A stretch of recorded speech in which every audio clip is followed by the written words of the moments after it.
Hello friends, দেব coaching সেন্টারে সবাইকে স্বাগত। আজ তোমাদের দশম শ্রেণীর ইতিহাস বিষয়ে জীবন মুখোপাধ্যায়ের লেখা অষ্টম অধ্যায় থেকে বড় প্রশ্ন উত্তর নিয়ে আলোচনা করব, যার মান 8।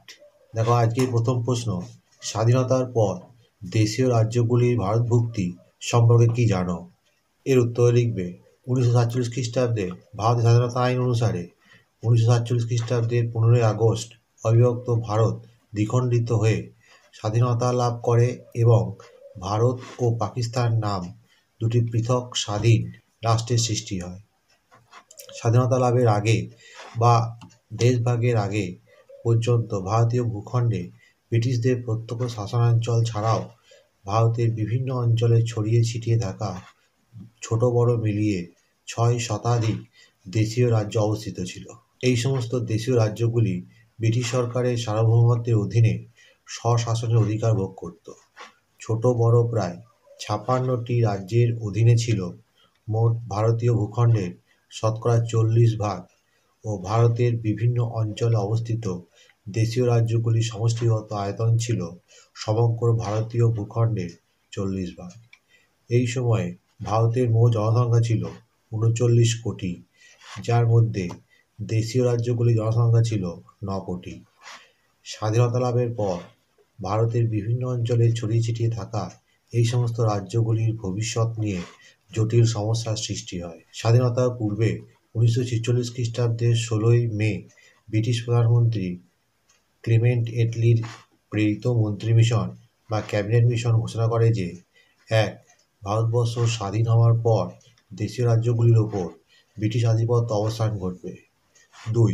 স্বাধীনতার পর ব্রিটিশ শাসিত ভারত দেশীয় রাজ্যগুলিকে নিয়ে একটি ভারতীয় ইউনিয়ন গঠন করা হবে। 3.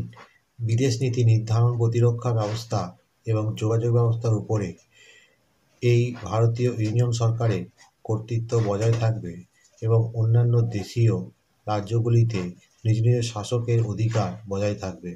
দেশীয় রাজ্যের রাজাগণ ক্যাবিনেট মিশনের সুপারিশের ভিত্তিতে দাবি জানিয়ে বলেন যে এক ইউনিয়ন যোগ দেওয়ার ব্যাপারে দেশীয় রাজাদের চূড়ান্ত সিদ্ধান্ত নেওয়ার অধিকার থাকবে। 2. দেশীয় রাজাদের তাদের হারানো ক্ষমতা ব্রিটিশ সরকারের কাছ থেকে ফিরে পাবেন। 3. প্রতিটি দেশীয় রাজ্যের শাসনতন্ত্র, ভৌম অখণ্ডতা এবং রাজবংশের উত্তরাধিকার বিষয়ক আইন কানুনগুলি বজায় থাকবে। 1947 খ্রিস্টাব্দে 4 জুলাই ব্রিটিশ পার্লামেন্টে পাশ হওয়া ভারতীয় স্বাধীনতা আইনে বলা হয়, ভারতে ব্রিটিশ শাসনের অবসানের পর দেশীয় রাজ্যগুলির সঙ্গে ব্রিটিশ সরকারের সম্পাদিত চুক্তির পরিসমাপ্তি ঘটবে। দেশীয় রাজ্যগুলিকে নিজেদের স্বাধীন অস্তিত্ব বজায় রাখার অথবা ভারত বা পাকিস্তানের যে কোনো একটি রাষ্ট্রে যোগদানের অধিকার দেওয়া হয়।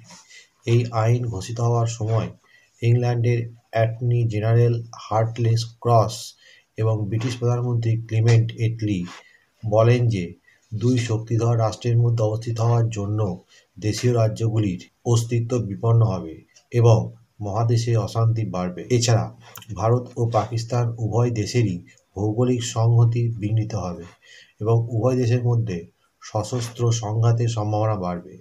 তাই দেশীয় রাজ্যগুলির উচিত হবে ভারত বা পাকিস্তান যে কোনো একটি রাষ্ট্রের সঙ্গে নিজেদের সংযুক্ত করা।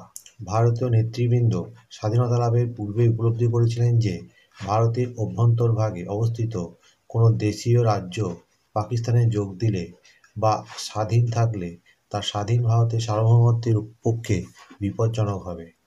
1947 খ্রিস্টাব্দের 15ই জুন ভারতের জাতীয় কংগ্রেস ঘোষণা করে যে ব্রিটিশরা ভারত ছেড়ে চলে যাওয়ার পর দেশীয় রাজ্যগুলির স্বাধীন অস্তিত্ব ভারত স্বীকার করবে না। দেশীয় রাজ্যগুলির ভারতভুক্তির উদ্যোগকে সফল করার জন্য কংগ্রেস নেতা বল্লভভাই প্যাটেল এর দায়িত্বে দেশীয় রাজ্য দপ্তর নামে এক দপ্তর গঠন করা হয়। এই দপ্তরের মাধ্যমে ভারত ও দেশীয় রাজ্যগুলির মধ্যে সম্পর্ক গড়ে তোলা হয়। স্বরাষ্ট্রমন্ত্রী সর্দার বল্লভভাই প্যাটেল বলিষ্ঠ কূটনীতি ও সামরিক শক্তি উভয়ের প্রয়োগ ঘটিয়ে 2 পর্যায়ে প্রায় 100-র উপর দেশীয় রাজ্যকে ভারতভুক্ত করেন। প্রথমে তিনি দেশীয় রাজ্যগুলিকে ভারতভুক্ত হওয়ার জন্য অনুরোধ করেন, পরে তিনি কঠোর সামরিক নীতি প্রয়োগের হুমকি দেন। সর্দার বল্লভভাই প্যাটেল কঠোর ভাষায় বলেন, দেশীয় রাজ্যগুলি ভারত রাষ্ট্রে যোগ না দিলে একদিকে যেমন তারা তাদের নিজেদের প্রজাদের রোষের মুখোমুখি হবে, অপরদিকে তেমনি ভারতের সামরিক শক্তিও চুপ করে থাকবে না। সর্দার বল্লভভাই প্যাটেল তার স্বরাষ্ট্র দপ্তরের সচিব ভিপি মেনন এর কূটকৌশল এবং মাউন্টব্যাটেনের সহযোগিতায় ভারতের সঙ্গে দেশীয় রাজ্যগুলি সংযুক্তকরণে সফল হন। ভারত স্বাধীন হওয়ার 3 সপ্তাহের মধ্যে প্রায় সমস্ত দেশীয় রাজ্য ভাতা, খেতাব ও অন্যান্য সুযোগ সুবিধা প্রতিশ্রুতির বিনিময়ে ইনস্ট্রুমেন্ট অফ অ্যাকসেন্ট নামে ভারতভুক্তির দলিল স্বাক্ষর করে ভারত রাষ্ট্রে যোগ দেয়। দেশীয় রাজ্যগুলিকে ভারত রাষ্ট্রের সঙ্গে সংযুক্ত করার ক্ষেত্রে কয়েকটি পদ্ধতি গ্রহণ করা হয়। 1. ভারত রাষ্ট্রের প্রদেশগুলির সঙ্গে তার সন্নিহিত দেশীয় রাজ্যগুলি সংযুক্ত করা হয়, যেমন উড়িষ্যা ও মধ্যপ্রদেশের সঙ্গে পূর্বাঞ্চলের রাজ্যগুলির সংযুক্তি, উত্তরপ্রদেশের সঙ্গে গাড়োয়াল, রামপুর ও বেনারসের সংযুক্তি, পাঞ্জাবের সন্নিহিত দেশীয় রাজ্যগুলি পাঞ্জাবের সঙ্গে, মাদ্রাজের দেশীয় রাষ্ট্রগুলিকে মাদ্রাজের সঙ্গে, পশ্চিমবঙ্গের সঙ্গে কোচবিহারকে, খাসি পার্বত্য দেশীয় রাজ্যগুলিকে আসামের সঙ্গে যুক্ত করা হয়। 2. কয়েকটি দেশীয় রাজ্যকে পরস্পরের সঙ্গে যুক্ত করে একটি বৃহৎ রাজ্যে রূপান্তর করা হয়, যেমন রাজস্থান, মধ্য ভারত, সৌরাষ্ট্র, ত্রিবাঙ্কুর, কোচিন ও পেপসু বা Patiala and east Punjab state union. 3. কয়েকটি দেশীয় রাজ্যকে কেন্দ্রশাসিত অঞ্চলে পরিণত করা হয়, যেমন হিমাচল প্রদেশ, কচ্ছ, বিলাসপুর, ভোপাল, ত্রিপুরা ও মণিপুর ইত্যাদি। এইভাবে 1948 খ্রিস্টাব্দের জানুয়ারির মধ্যে 216টি দেশীয় রাজ্যকে তাদের সন্নিহিত প্রদেশগুলির সঙ্গে যুক্ত করা হয় এবং 275টি দেশীয় রাজ্য 5টি রাজ্যে রূপান্তরিত হয় এবং 61টি দেশীয় রাজ্যকে 7টি কেন্দ্রশাসিত অঞ্চলে পরিণত করা হয়। স্বাধীনতা লাভের পর ভারতীয় ভূখণ্ডের প্রায় সমস্ত দেশীয় রাজ্য ভারত রাষ্ট্রে যোগদান করলেও জুনাগড়, জম্মু কাশ্মীর ও হায়দ্রাবাদ স্বাধীন অস্তিত্ব রক্ষার অনড় থাকে। এই 3টি দেশীয় রাজ্যকে ভারতভুক্ত করার ক্ষেত্রে সমস্যা ও বিতর্ক দেখা দেয়। ভারতের প্রধানমন্ত্রী নেহেরু ও স্বরাষ্ট্রমন্ত্রী সর্দার বল্লভভাই প্যাটেল এর মধ্যে বিতর্ক বাধে। সর্দার বল্লভভাই প্যাটেল চেয়েছিলেন জুনাগড় ও হায়দ্রাবাদে ভারতভুক্তি হোক, কিন্তু কাশ্মীরে অন্তর্ভুক্তি না হলেও চলবে। জওহরলাল নেহরুর ইচ্ছা ছিল কাশ্মীর ভারতে অন্তর্ভুক্ত হোক। কাশ্মীর নিয়ে জওহরলাল নেহরুর ইচ্ছাকে বল্লভভাই প্যাটেল সম্মান দেন।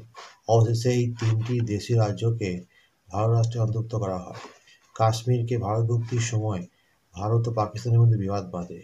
এই সমস্যা সমাধানের জন্য নেহেরু সরকার জাতিপুঞ্জ সমস্যার কথা উত্থাপন করলে বিতর্কের সৃষ্টি হয়। দেশীয় রাজ্যগুলির ভারতে যোগ দিলেও দেশের বিভিন্ন প্রান্তে বেশ কিছু ফরাসি ও পর্তুগিজ উপনিবেশ রয়ে যায়। এগুলির মধ্যে বাংলার চন্দননগর, মাদ্রাজের পন্ডিচেরি, পশ্চিম উপকূলের মাহে প্রভৃতি ফরাসি উপনিবেশ এবং গোয়া, দমন ও দিউ, দাদরা, নগর হাভেলি ইত্যাদি পর্তুগিজ উপনিবেশ প্রধান ছিল। এই উপনিবেশগুলির জনগণ স্বাধীনতা লাভের জন্য স্বাধীন ভারতে যোগদানের ইচ্ছা প্রকাশ করে। ফরাসি সরকার তাদের উপনিবেশগুলি স্বাধীন ভারতের হাতে তুলে দিলেও পর্তুগিজ সরকার ইংল্যান্ড ও আমেরিকার গোপন মদদে তাদের উপনিবেশগুলি স্বাধীন ভারতের হাতে ক্ষমতা হস্তান্তরে রাজি হয়নি। শেষ পর্যন্ত সেনাবাহিনীর সাহায্যে ভারত সরকার গোয়া ও পর্তুগিজ অধিকৃত অন্যান্য অঞ্চলগুলি দখল নেয়। এইভাবে দেশীয় রাজ্যগুলি ভারতভুক্তি সম্পন্ন হয়। বন্ধুরা, এখানেই শেষ করছি। পরবর্তী ভিডিওতে আবার দেখা হবে। ভিডিওটি ভালো লাগলে অবশ্যই লাইক, কমেন্ট, শেয়ার করবে।